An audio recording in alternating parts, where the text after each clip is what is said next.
There was a night when the world held its breath. The spotlight dimmed, the stage went dark, and somewhere between the hum of a city and the silence of a prayer, a voice that once moved millions simply disappeared. Before that silence, his sound could baptize you in desire. That slow burn, that velvet ache, they said when Teddy Pendergrass sang, even the air learned how to love. He didn't chase fame, fame chased him. Women would whisper his name like a secret only the moon could hear. Men studied his tone, his calm, his thunder. But every gift comes with a weight, every light with a shadow. And when his voice was taken from him, what remained was not the applause but the question. Who is a man when the music ends? In the 70s, he was the king of soul's temptation. By the 80s, he became the symbol of strength in silence. This is the story of Teddy Pendergrass, the man who rose from prayer, burned through pleasure, and fell into stillness, only to find himself again. Because some legends don't fade. They echo in every heart that ever needed a song to survive. He came into this world already carrying his mother's prayers. Philadelphia, the 26th of March 1950. Etta Pendergrass had lost 6 children before him. 6 little souls she never got to hold. So when Teddy arrived, she said he wasn't her 7th child, he was her answered prayer. But miracles don't come easy. His father, Jesse, left before Teddy took his first breath. And by the time Teddy turned 12, Jesse was gone for good, stabbed to death by a friend. Teddy only saw his father twice in his entire life. Once to remember him, once to forget. His mother took him to church, week after week, until the sound of gospel became his language. He was barely 2 when he climbed onto a wooden chair, singing his first song in front of the congregation. The church clapped. He didn't know why. He only knew that sound could move people, and that somewhere inside the music was the feeling of being seen. By 10, he was ordained a young minister, his voice already deeper than most grown men's. But when he heard James Brown shout, when he saw Jackie Wilson command a stage, he realized the pulpit wasn't the only place to preach. Soul music could save too. It could heal the streets that gospel couldn't reach. Philly was rough in those days. The corners were hungry, and the gangs were louder than the hymns. Teddy drifted for a while, running with the wrong crowd, spending nights in juvenile lockup after a robbery he didn't commit. He called it a test, one of those divine interruptions that remind you who you are not. When he came out, he followed his mother to the restaurant where she worked. That's where he met the sound of rhythm again, not from a church organ, but from silverware clinking against plates. He learned to play drums without sticks, just his fingers tapping tables, listening for a beat only he could hear. Soon he joined local groups, small clubs, forgotten bars. He recorded a song called Angel with Muddy Feet, and it went nowhere. But failure didn't frighten him. He was used to starting over. He said once, "If you've already survived loss, rejection just feels like noise." Then came the moment of collision. Harold Melvin, veteran of an old doo-wop band, heard Teddy playing drums for the Cadillacs. He saw what others missed. The posture, the presence, the quiet fire in his tone. Melvin didn't just hire him. He gave him a place to belong. And so began the story of Harold Melvin and the Blue Notes, a group that would change R&B and change Teddy forever. He was still behind the drums then, his voice waiting for its turn. But even when he wasn't the one singing, you could feel him in the room, like a storm before it breaks, like a prayer before it's answered. He started behind the drums, half hidden by cymbals and smoke. But the night he opened his mouth to sing, every head in the club turned. It wasn't just a voice, it was gravity. Harold Melvin heard it first. He saw how the audience leaned forward, how the women stopped moving, how silence turned into surrender. From that night on, Teddy Pendergrass was no longer the drummer. He was the sound. With Harold Melvin and the Blue Notes, he carried the pain of the city into melody. Songs like I Miss You and If You Don't Know Me By Now didn't just play on radios, they lived in people's kitchens. Their heartbreaks, their hope. Every lyric felt like a confession whispered into the dark. But behind the music, something heavier brewed. Harold Melvin controlled the money, the name, the power. The group's success carried his name, but it was Teddy's voice the crowd came for. And every night, as applause shook the stage, Teddy felt that invisible hand tightening around his pride. He wanted freedom, not fame. Freedom to sing his truth without permission, to own the sound that God gave him. So he walked away, left the blue notes, left the comfort, and risked everything for his name. Teddy Pendergrass, a name that would soon burn across billboards, radio charts, and the hearts of millions. When his first solo album dropped in 1977, it was more than platinum, it was prophecy. I don't love you anymore. The whole town's laughing at me. Every track felt like the story of a man unchained. By his second album, he wasn't just a singer, he was a symbol. A storm in silk, the man women fantasized about, and men secretly admired. On stage, he turned concerts into ritual. Rose petals, red lights, chocolate lollipops handed to women in the crowd. He'd whisper, "Turn off the lights," and the room would melt. Thousands of women, of every race, screaming his name as if it could save them from loneliness. They called him the Black Elvis. They called him the teddy bear.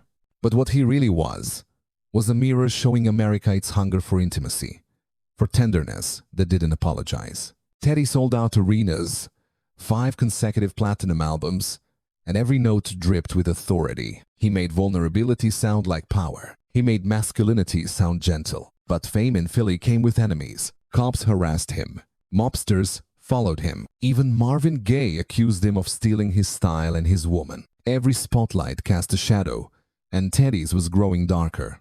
Still, when he stepped to the mic, the world forgot the rumors. All they heard was redemption.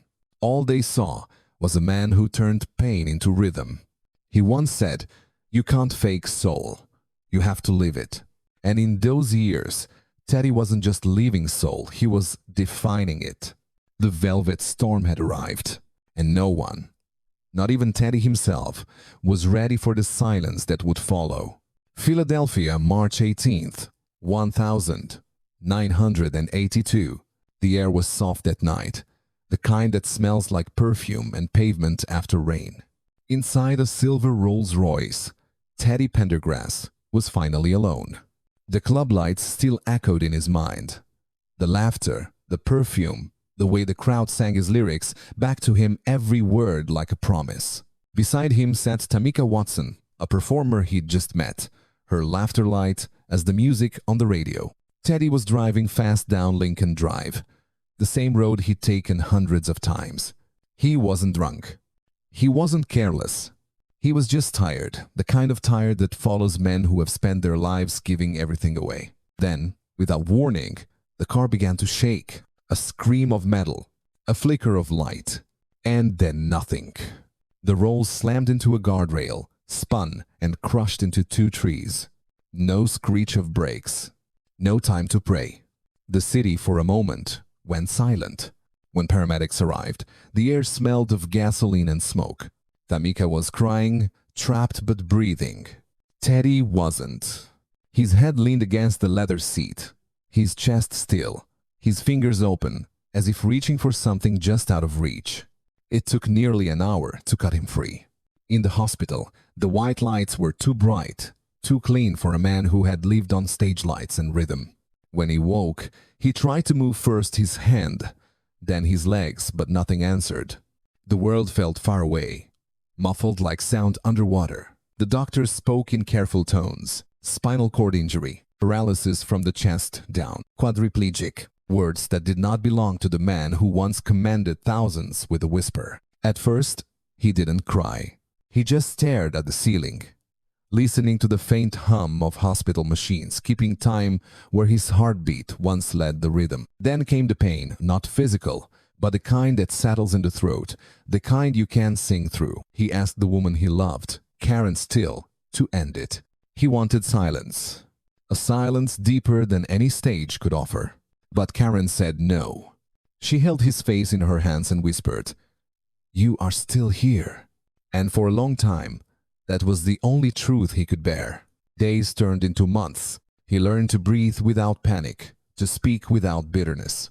Every breath became an act of defiance. Every note he hummed beneath the hospital noise was a declaration that something inside him still refused to die. Outside, the world was cruel. Rumors spread about Tamika, about secrets, about sins. They said the accident was his punishment. They said it was karma. But Teddy said nothing. He had learned that silence could speak louder than defense. When the nurses turned off the lights each night, he'd stare into the dark, hearing faint echoes of applause that weren't really there. And in that stillness, he began to rebuild himself, not with muscles, but with memory. He remembered the church, the wooden chair, his mother's voice, the way faith had always found him in the dark. By the time they wheeled him out of the hospital 6 months later, he was no longer the man who had walked in. He was slower, quieter but unbroken. The world called him paralyzed. He called it a rebirth, because when you lose everything, even your body, and still find the will to sing, that's not tragedy. That's resurrection. There are moments when silence is louder than music. And when Teddy Pendergrass rolled onto the stage at the Live Aid concert in Philadelphia, July 13th, 1985, the silence that greeted him wasn't emptiness, it was reverence. Nearly 3 years had passed since the accident. 3 years since the crash that took his movement, but not his voice. 3 years since the man once called the Black Elvis disappeared from the lights. And now, beneath the summer sun and the eyes of nearly 100,000 people and millions more watching across the world, he returned. The crowd didn't cheer at first. They gasped. There he was, sitting in his wheelchair, dressed in white, calm, fragile, powerful. A man who had lost everything, yet somehow brought with him a presence larger than before. As the camera zoomed in, you could see the tremble in his lip, the tears he refused to hide. The applause began slowly. A wave, then a storm. Not because of fame, but because everyone in that moment knew they were witnessing courage made visible. When he spoke, his voice was quieter now, but deeper, as if every word had traveled through pain before reaching air. He didn't need to sing that day. He just needed to show up. And he did. That alone was a kind of song. After Live Aid, the industry that once doubted him began to open its doors again. Asylum Records gave him a chance not out of pity, but out of respect. He recorded Love Language in 1984, his first album since the crash. And within it, a young, unknown voice, Whitney Houston. Together they sang Hold Me, a song about finding safety in love, even when the world breaks you. The track climbed the charts, and the world heard Teddy again, not as a victim, but as a survivor. For the rest of the decade, Teddy kept creating, not chasing hits, but meaning. His 1988 album Joy lived up to its name, reaching #1 on the R&B charts. He no longer sang to seduce, he sang to remind. To remind people that strength isn't the absence of pain, but the will to keep singing through it. Off stage, he poured his energy into something even greater. The Teddy Pendergrass Alliance, a non-profit organization he founded in 1998 to support people with spinal cord injuries. He gave his time, his story, his name, turning his own suffering into a roadmap for others. For every fan who once screamed at his concerts, there was now someone whose life he quietly changed. He had become something rarer than a star. He had become a light, steady, unshowy, impossible to put out. When people asked him how he survived, he'd smile and say, "You don't stop living because the music stops. You find another way to dance." And somehow, in his stillness, Teddy Pendergrass taught America that true soul wasn't about how high you could sing, but how deep you could feel. By the time the 90s came, Teddy Pendergrass had learned to live inside the quiet. He no longer chased the lights, he carried his own. Each morning, he would wheel himself to the window of his home in Philadelphia, look out at the city that had given him both his rise and his ruin, and whisper, "Thank you." His voice had changed. It was softer now, touched by time, but every note carried the weight of a man who had been broken and rebuilt by faith. He released more albums, not for fame, but for peace. Every melody was a letter to the past, to the fans, to the God who never left him even when his body did. In 1998, he founded the Teddy Pendergrass Alliance, a foundation that helped people with spinal cord injuries reclaim their independence. He visited hospitals quietly, without cameras, sometimes just to sit beside a patient who couldn't speak. He didn't need to offer advice. He was the advice proof that survival is an art. When he talked about his life, he didn't hide the pain. He spoke of the loneliness, the lawsuits, the rumors, the nights when he still heard applause in his sleep. But he also spoke of grace. He said, "I thought I'd lost my purpose, but maybe my purpose was never the stage. Maybe it was the silence." And in 2009, the doctors found colon cancer. Another battle, another test. He fought quietly, like he had done everything else, without complaint, without bitterness. He went through surgery and smiled through recovery, but his body was tired. On the 13th of January 2010, in a Philadelphia hospital, Teddy Pendergrass took his final breath. 59 years old, a singer who could no longer stand but never fell. When the news broke, radio stations across America played "Turn Off the Lights" one more time. And for a few sacred minutes, every city, every living room, every heart that ever swayed to his voice fell silent. It wasn't grief, it was gratitude. He left behind songs that still breathe love, TKO, joy, close the door, but more than that, he left behind a map. A map of how to live with dignity when life takes away everything you thought defined you. At his funeral, friends said it felt less like mourning and more like remembering light. They spoke of the way his laughter filled the room, how he called everyone baby, how his eyes still danced even when his body couldn't. And somewhere, in the echo of that gathering, you could almost hear him whisper, "Don't cry, just listen." Because that's the thing about soul. It doesn't end when the song fades. It stays in the breath, in the pause, in the people who keep remembering. To anyone who has ever lost something they thought they couldn't live without, Teddy's story is a hand reaching back through time, saying, "You can still sing, even from the silence." Some stories end in applause.